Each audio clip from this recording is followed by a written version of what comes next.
one of the best core exercises of all time is the side plank. And this is where I feel like I hear everyone groan. No one likes side planks. My clients don't either. But it's an amazing one for core and shoulder and even hip strength and stability. So full body strength and stability depending on how you do it. Walk you through some of my favorite variations that I use with my clients, depending on your fitness level or your goal with what you want to get out of this movement. I would definitely have a mat for comfort. I even will sometimes use a second pad or pillow underneath the forearm if that's what you decide your base of support is today, just to pad the bones.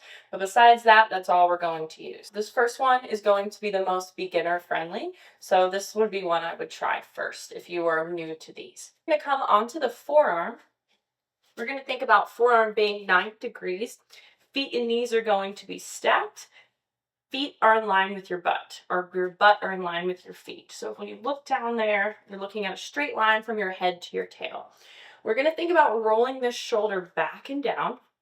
And then from there, we're lifting the hips, finding a side plank.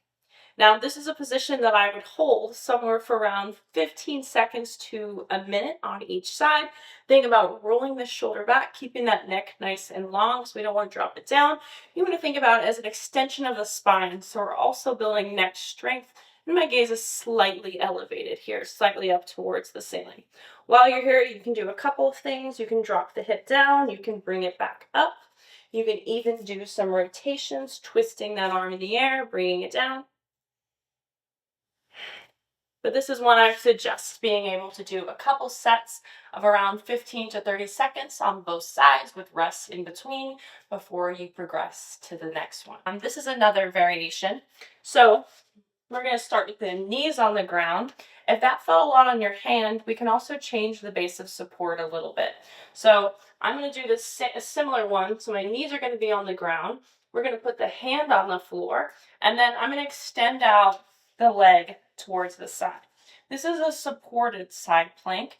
You're going to think about doing that same thing, rolling the shoulder back, sending the hips forward. And this one can also feel like a really nice stretch in the back, in the spine. I'm even feeling my hips being in this position. And from here, you can stay with the hand like this, or we can even start to extend the hand overhead, send the hips forward, open the chest. Taking some big breaths. So there's one of my favorite ways to do a side plank. So you can have your feet together. We can have our feet stacked. So I say staggered or stacked. So my second option would be feet stacked. I find this is a little bit easier than the way that I teach feet staggered. So we're going to show this one first. Again, you can be up on the forearm or up on the hand. For my clients, I find that being on the forearm feels a little bit more stable, but just go ahead and find what feels best in your body. This shoulder is going to roll back.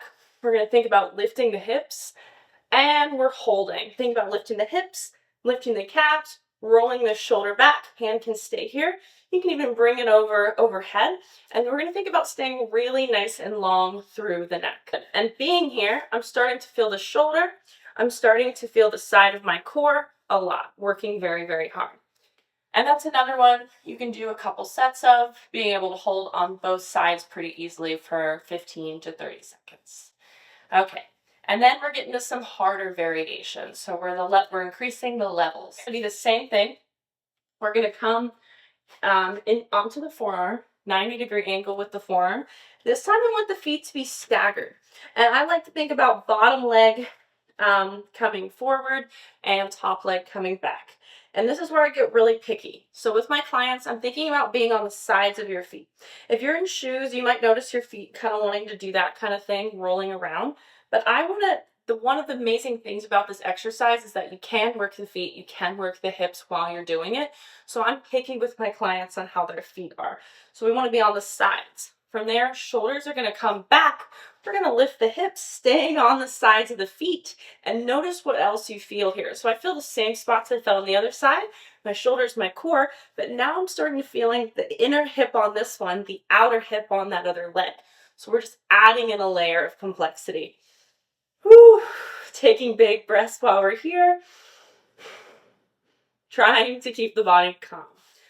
So you're already feeling pretty comfy with that stagger feet. We can start to remove some legs. So it gets a little tough. All right, so we're on the sides. If you need to double up your mat, you can totally do that. I'm probably going to do that for this next one. Feet are staggered, shoulders back. We're going to lift the hips. Staying onto the side of the feet, we can also play around with moving the legs. You can move that guy. You can move this one. You can stay holding one off the ground. This is kind of like a modified Copenhagen, or you can do that same thing with the top leg.